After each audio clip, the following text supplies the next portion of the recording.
Olá, a partir então da atividade avaliativa que vocês fizeram, eu vou retomar alguns conceitos que são fundamentais no estudo da unidade 1 da disciplina de teorias do discurso.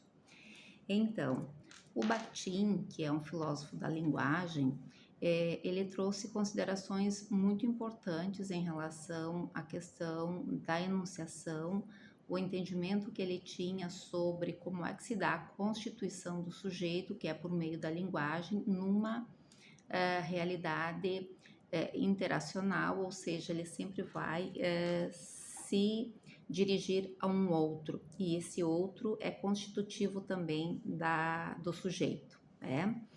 Então, em relação ao aspecto do sujeito, nós podemos dizer que ele é o único, que ele é sempre diferente do outro, né?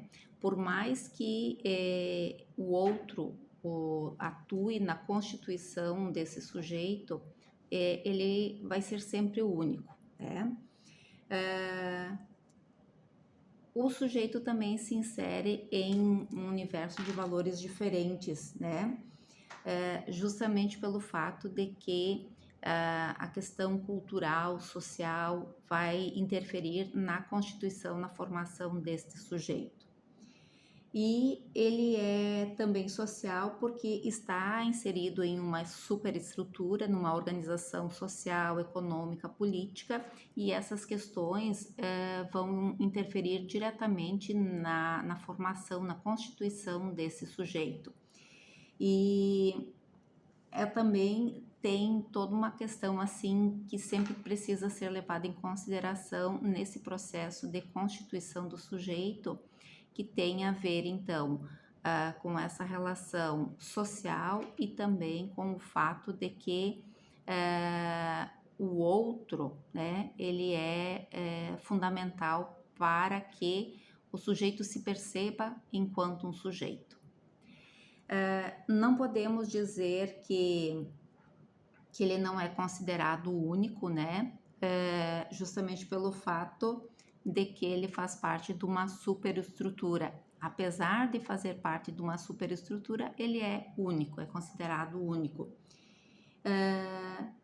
Ele tem os valores individuais, mas não é isso que dificulta a participação do sujeito numa superestrutura e numa organização social. Em relação à questão do dialogismo, da polifonia e do plurilinguismo, o que a gente pode dizer então? Que a existência de diversas vozes do mesmo valor e o mesmo poder em um discurso só pode ser concebido e só pode ser imaginado na questão da literatura, porque em se tratando da vida real, nós sempre vamos ter uma disputa, né, de poderes entre essas diferentes vozes que vão constituindo os discursos, tá? Em relação à intersubjetividade e à interdiscursividade, né, a gente não pode dizer o quê?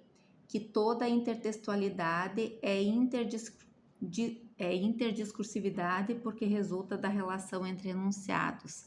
Na verdade, não é isso. O que é uma intertextualidade? É quando existe uma relação entre diferentes textos, né? A interdiscursividade é quando há uma relação entre os diferentes discursos, né? Como é que nós podemos pensar isso? Uma intertextualidade tem a ver, por exemplo, com Monte Castelo, que é a música que foi cantada pela banda Legião Urbana, né? O que aconteceu? Renato Russo, ele usa então o soneto de amor do Camões e mais uma parte do texto bíblico da primeira carta de São Paulo aos Coríntios, e constitui um novo texto, né?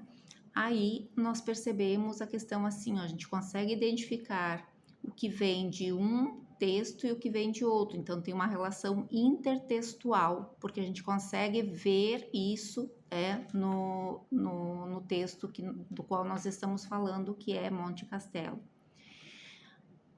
É bem importante dizer também assim que nem sempre a gente consegue perceber essa questão da intertextualidade de forma marcada nos textos, porque às vezes não está, né? A interdiscursividade tem a ver com os discursos, com os diferentes discursos. Por exemplo, assim, se nós formos pensar no discurso religioso, ele vai defender algumas coisas. Por exemplo, ele vai dizer que vamos pegar a polêmica do Papa Francisco, né? Que ele disse que haveria necessidade de que os líderes ucranianos tentassem promover a paz, né? Então, ele está trazendo uma questão aí religiosa, que é a busca pela paz, mas está trazendo também uma questão política. Então, nessa interação aí, nós temos aí uma relação interdiscursiva, né? Então, nós não podemos dizer isso, porque às vezes uma intertextualidade não traz discursos diferentes, por isso que nós não podemos dizer que sejam coisas assim que aconteçam no mesmo momento, né? O interdiscurso, ele vai trazer a questão da intertextualidade, mas a intertextualidade nem sempre vai trazer o interdiscurso. Nós temos também uma outra questão que fala sobre os gêneros discursivos, né? O Bakhtin, ele vai ser um dos primeiros que vai apontar essa questão dos gêneros discursivos. E ele vai dizer, então, que existem gêneros discursivos primários e secundários. Os primários seriam aqueles mais simples, com os quais o sujeito se comunica no cotidiano, no dia a dia, questões mais simples. Já os textos, os gêneros secundários são aqueles que exigem mais do sujeito, justamente porque os textos eles são mais complexos, né?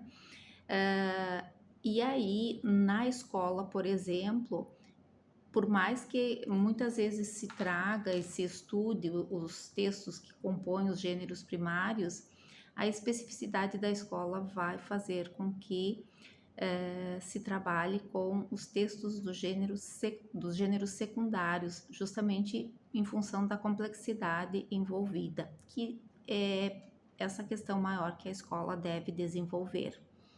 Então, a questão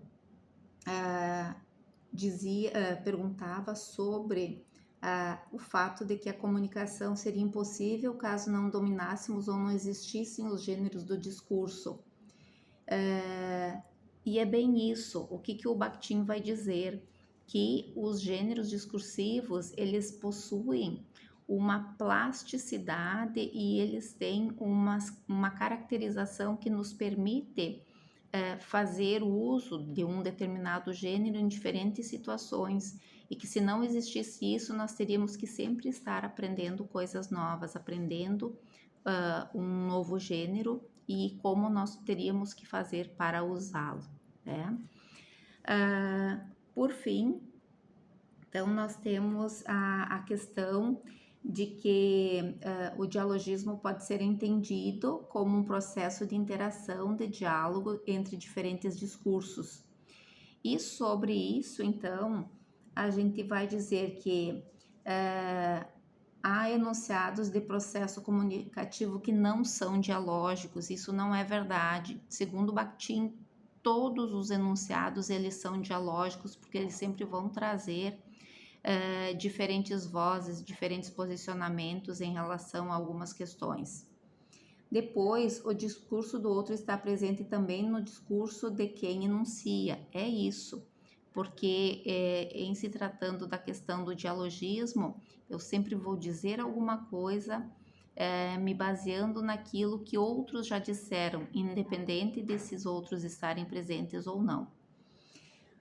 A palavra na enunciação nem sempre passa a ser a palavra do outro. Na verdade, isso é falso, porque para o Bakhtin sempre há a possibilidade da palavra do outro se transformar na minha palavra. As diferentes vozes que compõem um discurso estão em constante tensão. É dessa tensão que surge o sentido do enunciado e do discurso. É justamente isso. Então, esse tensionamento faz com que os sujeitos eles produzam diferentes sentidos, usem as palavras, podendo produzir diferentes sentidos. E por fim, as relações dialógicas estão presentes essencialmente na interação face a face. Não, não é verdade isso, né? Independente de como se dá essa interação, se seja de forma oral, daí nessa relação face a face, seja escrito, da forma que for, sempre vai ter a voz do outro, aquilo que o outro pensou, disse, defendeu, né? Então, é algo constitutivo de todos os enunciados o fator dialogismo. Tá? Espero que com isso eu tenha conseguido retomar e fazer entender melhor alguns aspectos. Boa noite.